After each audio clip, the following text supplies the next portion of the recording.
connaissez Frédéric Bérard, docteur en droit constitutionnel qui collabore d'une façon hebdomadaire à l'émission en faisant un débat avec Gilles Proulx. Bien, il lance un nouveau livre qui s'intitule « L'homme de paille ». L'instrumentalisation du racisme, des libertés publiques et de M. Patate. Avec moi, Frédéric Bérard. Salut, Frédéric. Salut, Denis. C'est quoi ce titre-là? De quoi tu parles? Ben, écoute, c'est que clairement, on est dans une époque où les bons sont devenus les méchants et on s'amuse à instrumentaliser, à mon avis, plusieurs éléments, plusieurs pierres d'assises de nos sociétés. Sur la question des libertés publiques, je fais surtout référence à ce qui s'est passé pendant la pandémie, hein, quand plusieurs contestaient en disant que Legault est un dictateur, Trudeau est un dictateur, puis que la charte les protégeait pour ci, pour ça, alors qu'au final, ben, on a bien vu que non, ce n'était pas le cas.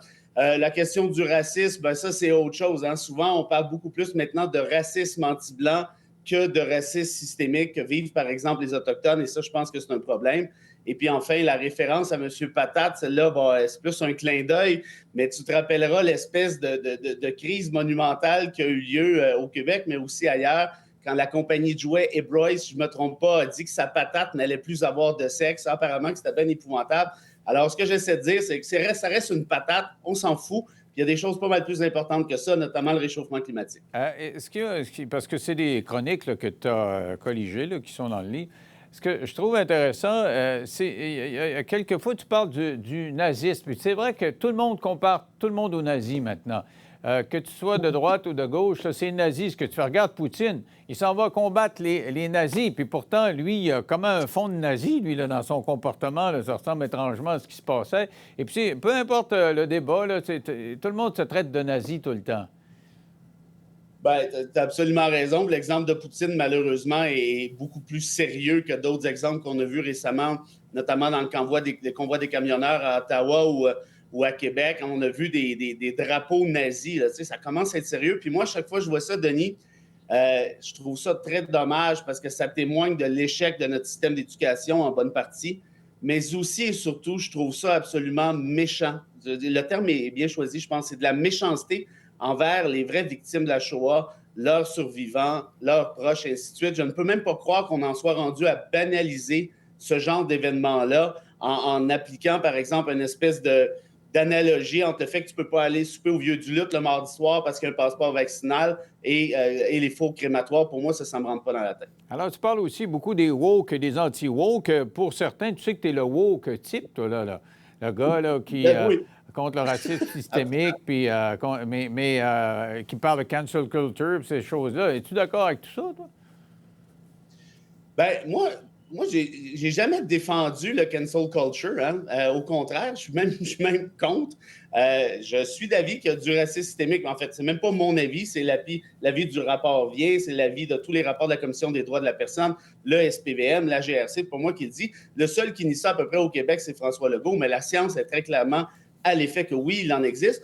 Et pour le reste, sur la question des woke, moi, je te dirais, il y en a qui s'amusent. C'est rendu classique en maintenant. Aussitôt que tu es en désaccord sur quelque chose, tu es un woke ou tu es un nazi. Moi, ce que j'essaie de dire, c'est relaxer avec ça. Là. Les woke, c'est quoi ça? C'est de quoi qu'on parle essentiellement?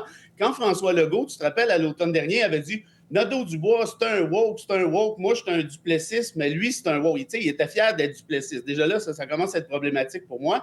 Mais notre affaire, traiter Nadeau-Dubois de woke, c'est quoi ça? Le lendemain, il est obligé d'aller en conférence de presse, puis là, il lisait un texte parce que clairement, il ne savait pas lui-même ce que c'était. Il disait un woke, c'est quelqu'un qui voit de la discrimination partout. Quand est-ce que c'est arrivé, ça, au Québec, les affaires de woke? Il y a peut-être eu 2 bozos à l'UQAM, puis encore, on n'est pas au courant. Les autres exemples, c'est la patate aux États-Unis. C'est la chose Binette en Ontario qui avait brûlé des Tintins. Elle se disait autochtone, elle n'était même pas autochtone. Puis ça s'est passé en Ontario, ça ne s'est pas passé ici. Et l'affaire de l'Université d'Ottawa, lieutenant Duval, avec le mot en haine, à ce que je cherche, Ottawa, ça ne fait pas partie du Québec. En d'autres termes, regardons ici, là, puis des woke de quoi? De quoi vous me parlez essentiellement? Mais quand même, tu soulèves, là, mettons la question d'immigration, là. C'est comme une question que tu ne peux pas traiter. C'est-à-dire que si tu dis, parlons d'immigration, il y a une gang, là, puis c'est vrai, je suis d'accord avec toi, woke, ça veut, je ne sais pas trop, ça veut pas dire grand-chose, mais il y a une gang qui, aussitôt que tu parles d'immigration, tu es raciste. Comme si on ne pouvait pas dire, bon, bien, y a-t-il moyen de contrôler l'immigration? Y a-t-il moyen de choisir nos immigrants? Y a-t-il moyen... Et aussitôt qu'on dit, ah, c'est l'extrême droite, t'es d'extrême droite.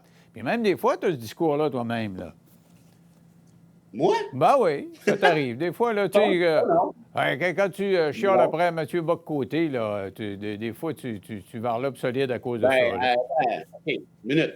Moi, je suis d'avis, très sincèrement, qu'on peut parler d'immigration comme on peut parler de n'importe quoi d'autre. Là, actuellement, il y a un plafond de 50 000. Est-ce que c'est trop? Est-ce que c'est pas assez? Moi, si tu me dis que c'est 40, on peut en jaser. Si tu me dis que c'est 60, on va en jaser. J'ai jamais eu objection à discuter d'immigration. Par contre, ce que fait Zemmour en France actuellement, c'est de nous dire de vouloir recréer, créer en fait un ministère de la rémigration, ce qui était essentiellement un ministère de la déportation, et lui-même propose la déportation de 2,5 millions de Français. Pendant ce Mais temps-là, il y en a qui nous disent... ça, c'est de l'extrême droite. On est d'accord là-dessus. Mais au Québec, il n'y a pas personne qui dit prenons nos immigrants, puis ça qu'on est là. Non, c'est ce que je te dis, mais c'est ça mon point en même temps. C'est que moi, je pense qu'on est capable de parler intelligemment d'immigration. Puis on a eu des beaux modèles, par exemple, si on se souvient, hein, le poète Godin, entre autres choses, là, qui était quelqu'un qui parlait des immigrants. On était capable de discuter ça intelligemment. Aujourd'hui, je pense qu'on a perdu cette touche-là. Puis oui, c'est clairement la faute des deux côtés. Ce n'est pas seulement la faute des identitaires. OK, c'est intéressant. Puis tu fais un examen de conscience aussi en rapport avec un débat qui a eu lieu ici sur les CHSLD. Il y a quelqu'un qui t'a écrit, puis ça t'a ébranlé un petit peu. On en parle dans 3 minutes, après la pause.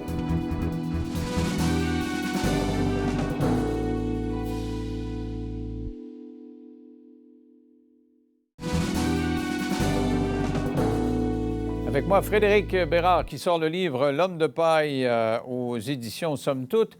Alors, tu racontes dans tes chroniques là, un certain nombre de choses que tu as vécues là, dans la dernière année. Et il y a un débat que tu as fait ici avec Gilles Proulx. Tu parlais des CHSLD, tu l'as emporté. Puis un de tes chums qui travaille dans un CHSLD qui t'a écrit. Puis là, tu te dis, oh, peut-être qu'on va un peu trop loin. Nous, les commentateurs, on n'est pas sur le plancher.